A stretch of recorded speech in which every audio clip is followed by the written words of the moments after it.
Alright guys, thanks for joining me on another day's vlog. I'm coming at you guys from outside on this bitter cold day. I think the high today was about 5 degrees before the wind chill. With the wind chill we were looking at about a negative 11 degrees. And the reason why I'm making today's video is because I've had a couple people ask what it has been like here in Michigan with these couple of major snowstorms that we've had. And first off, I want to correct, they're not really major snowstorms. We only had one kind of moderate snowstorm, but for the most part, it's just been kind of very hazardous with some ice, some really low temperatures, and with high winds. And I have to say, we are surviving. Everything's going great. I do appreciate everyone who has checked in on us. Just walking around here, I'll show you guys our portable chicken run that we had built last summer. That has blown off the side of our barn. I did have that hung up back here, which is kind of surprising. There wasn't a whole lot there that could catch the wind. But that said, I'm just going to do a quick walk around to answer some questions for people. Some people ask what it's like to homestead in the winter, and I do have to tell you guys, if you don't like the cold, you don't like the snow, or you don't like being outside in that type of weather, then if you are interested in homesteading, make sure you pick somewhere where it is going to be warm. I'm out here, I've got long johns on, 2 pairs of pants, sweatshirt underneath this along with a shirt, and my Carhartt jacket on. I took my hat off because it does mess with the autofocus on my camera, and as I'm walking around here, my feet are already soaking wet. You guys can see that the snow goes right up to my boots, and we honestly had some time where everything kind of melted right before the snow hit, so it's quite a bit. First question though, other than how we're doing, a lot of people ask, what about your chickens out here in the wintertime? And I'll be completely honest with you guys, on these super cold days, they don't leave their coop that often. And you can see that I did build it with the door kind of elevated. And then I did put a couple of concrete blocks in front of it.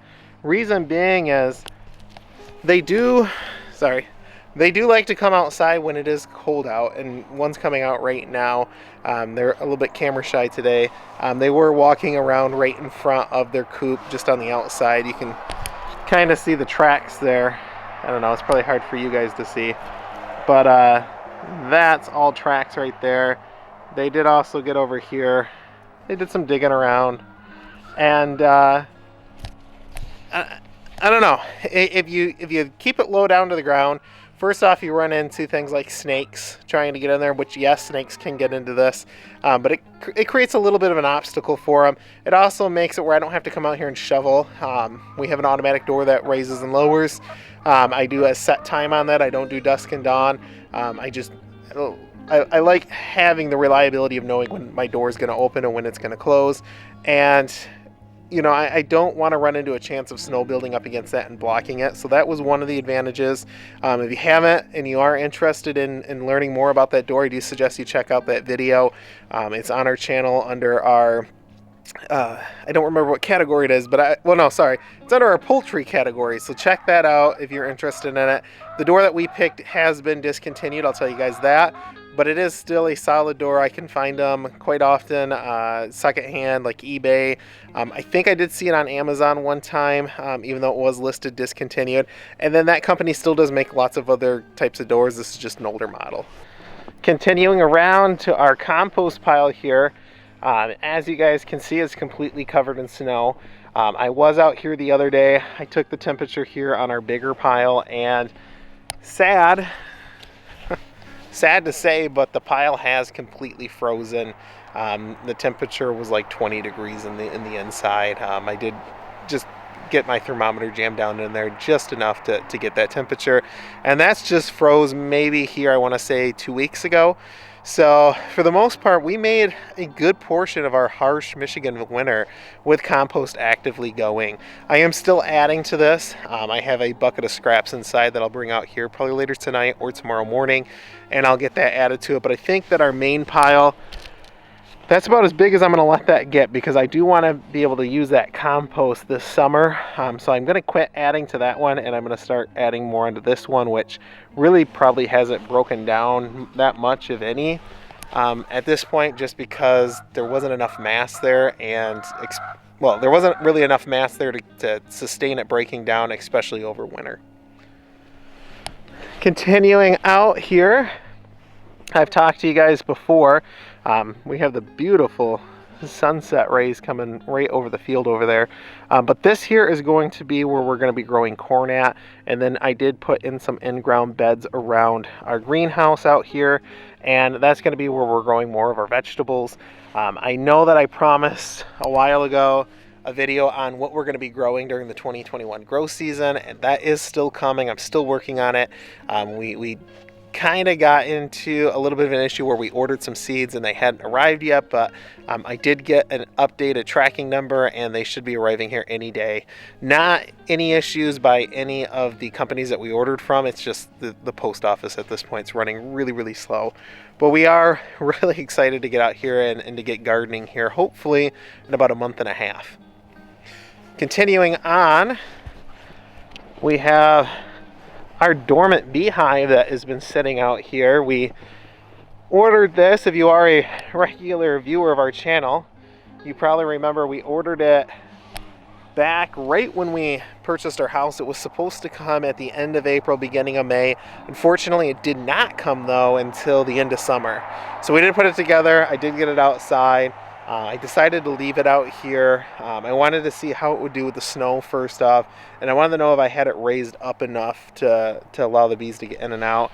And just looking at it, I think it's fairly decent. I'll probably raise it up a little bit more. Like I said, this is just after a pretty big snowstorm, and it's right up to the bottom, so I may raise that up 6 to 8 more inches, and I think we'll be all set there. Also really excited along the fence line here. We did plant a lot of different berry bushes, so hopefully we'll see some growth there. They were ones that we got on clearance from TSC. They were just very dormant. They thought that they were dead. I don't think they were dead. I think they were dormant. So pretty excited to see if those start growing this season. And if they don't, it's not a big deal. I think we got them for like $1.69 a piece. Out here though, greenhouse is doing fantastic. I've had a ton of people ask me about this. It's probably been one of our #1 questions on our channel since we put this together, kind of mid to end of summer. Actually, it was probably near the end of summer that we got it up. And a couple people asked me, why did you put it up right away? Why didn't you wait until the spring? And the answer was I didn't want to get out here and try to put this together when it was cold out in spring. And secondly, I wanted to know how it was going to stand up over winter. And as you guys can see, we got over probably about a foot of snow last night, and we've had winds in excess of 65 miles an hour. And this thing is holding up. It's got ice that's continually built up on it. That's a lot of weight. I did do some spray foam out here not too long ago. I did also put a camera on the inside just to check it out, just to kind of keep an eye on it. And then I did also put a thermometer in there. And during the day, as long as there's not snow covering it, the internal temperature is floating around 25 to 29 degrees. At night, it's still dropping down into the negatives though. So hopefully it will work out this spring. I am still kind of disappointed in a few of the design features. You guys can see the kind of large gap there in the door, which is part of the reason why we're seeing so much heat escape. But I'm going to do some more work on that, some additional modifications, and I will keep you guys updated with additional videos on that.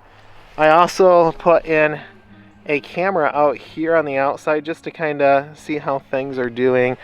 This will be the majority of our garden area here for our vegetables. It's a fairly large space.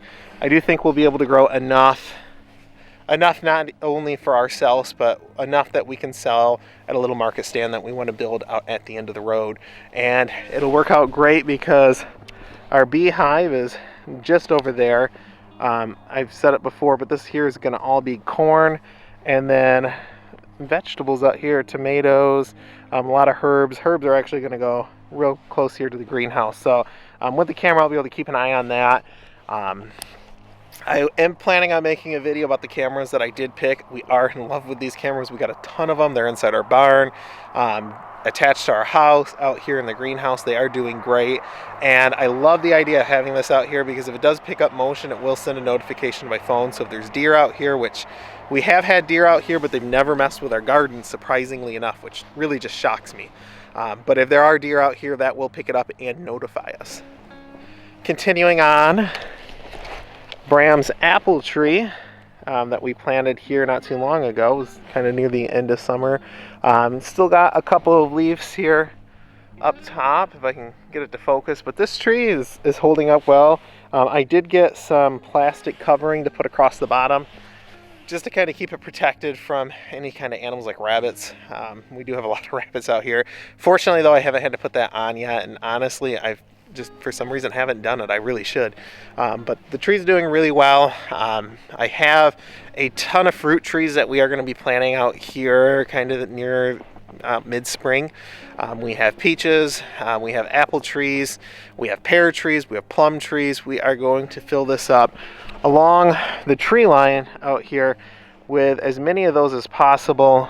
We also have this large space over here. We have the large space on the other side of our house.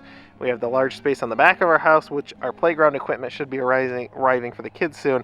And then we have the very large section on the other side of the barn. So exciting. We're going to have probably about 50 fruit trees that we are going to be planting out here, assuming all of them do root. Right now they are growing from cuttings, and I did have another video on that. So if you are interested in how to save a lot of money, make sure that you check out that video if you do want to grow fruit trees. Now finally getting around to the barn. I have not been out here today. You guys can see it's pretty filled with snow, but we are going to get this opened up. I did put an old water in front of it to kind of keep these guys a little bit more warm. All right, and instantly walking in here, the temperature is about 30 degrees warmer. I want to say it's probably right around 32 degrees. There's no drafts in here. We sealed this up real well. But a lot of people do ask, what do you do for your chickens for heat in the winter? And really, if you have a really solid chicken coop, not something that's too small, but not something that's too large, something that doesn't have drafts in it, something that's dry, and you keep... Sorry, these guys are loud. I didn't get out this afternoon to fill up their feeder, but if you keep their bedding pretty thick, they will do really well. They will keep really warm.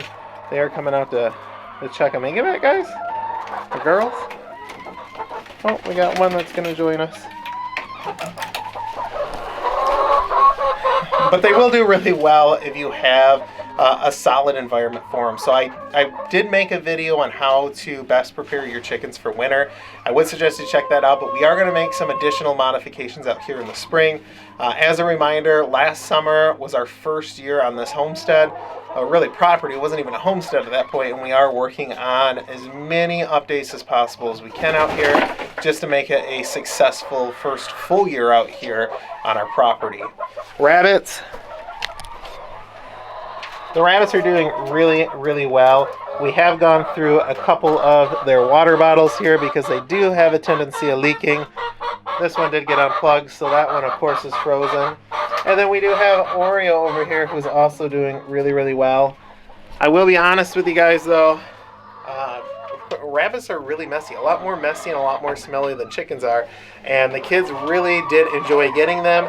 Hopefully, the second year will be they'll be on track with taking care of them. I know Viv's been coming out here, getting them and bringing them in to play with.